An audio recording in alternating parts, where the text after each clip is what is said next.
You're the weather guy. We were talking about, before the break, we were talking about tornadoes and severe weather and stuff like that. What came to mind during the break, I was thinking that, with all the tragedies in Oklahoma City and the different tornadoes, do you think, as a weather meteorologist, could something have been done more to warn these people? Well, they did have advance warning before those big, and in fact, this was the first one in many years. This is very rare, but a lot of people tuned in and know this, that tornado live was on the air. Usually we get video images of it afterwards, but that one was live on the air. Here it is. This is which way it's moving. I mean, you can't get much better than that. Now, obviously, if they could have said that morning, there's going to be a tornado moving from here to here, I would stay out of this area today.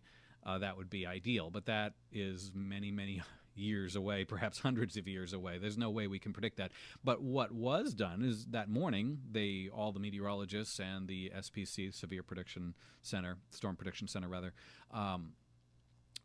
was certainly warning that morning that there was a high risk of tornadoes. They just don't know where. They can say in this particular area, perhaps this particular part of the state is prime for them. There's no way, no one in the world, the technology doesn't exist to be able to say there's going to be one here and here.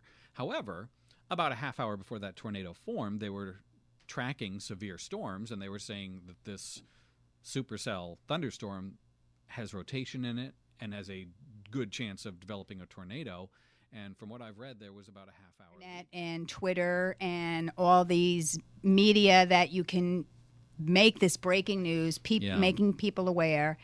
It's the same thing, I guess, with the hurricanes. Yes. You can predict how devastating a hurricane could be now? Well, we can. It's almost getting better.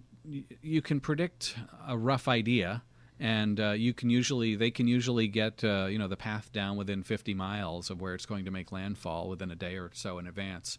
And sometimes, quite often, they're within the ballpark of 100 miles of where it's going to make landfall several days away. The thing about hurricanes is that they go through life cycles as they're over the ocean, and so they strengthen and weaken. And so sometimes they think it's going to make landfall as a Category 5, and then last second, even Katrina weakened severely right before it made landfall in Louisiana in 2005. And that's what they are not good at predicting yet, is these life cycle and regenerations of these storms. And so the other way is it could be a weak storm and then last minute intensify right before it makes landfall. So those types of things are tough to predict. However, you can look at a hurricane and where it's making landfall, and you can usually have a good idea of which part of the hurricane is going to be the most damaging. Usually it's the right front quadrant of the hurricane moving in. So you'll always know that that's the highest area for storm surge and tornadoes and things like that. The other side is going to get more rain, but a little bit less wind, things like that. And a Noreaster, as we know it up here in the Northeast, how is that predicted? Is a nor'easter? I'm not quite sure exactly what is a nor'easter. Sort of a hurricane with the snow and. In some regards, it's different because a hurricane is a storm that's just basically spinning around with equal destruction all around it in its purest form, of these winds just moving around. A nor'easter is called a mid-latitude cyclone because it has fronts in it. A warm front, a cold front, sometimes a couple of them. And it means that there's wind shifts and changes all within it. And there's certain areas that are going to rain, certain areas that are going to snow. And so it's not as homogeneous. It's got different areas within it. So that's difficult. The difficult thing with nor'easters to predict is, well, there's a couple. There's actually more than a couple. But one of the difficult things is the nor'easters come out of nowhere. They form quite often 6 to 12 hours before they strike us.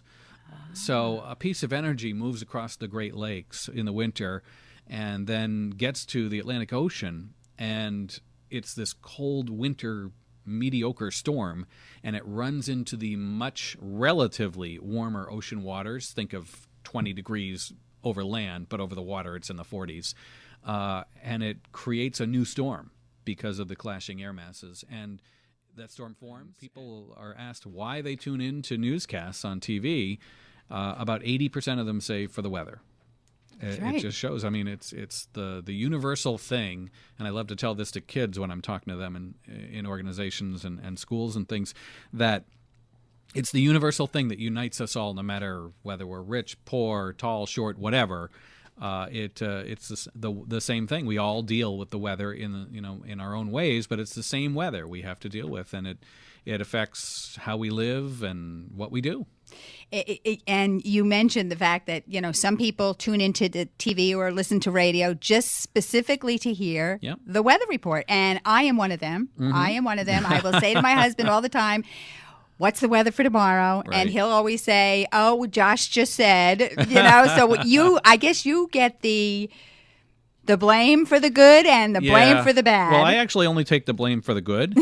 Good. I defer the bad stuff to my coworkers. They're welcome to take that. It works out well for me, not for them. It's true. And a lot of, it's funny you bring that up about how we were talking about how, that's why a lot of people tune in. And because of that, people always ask me things like, why are you...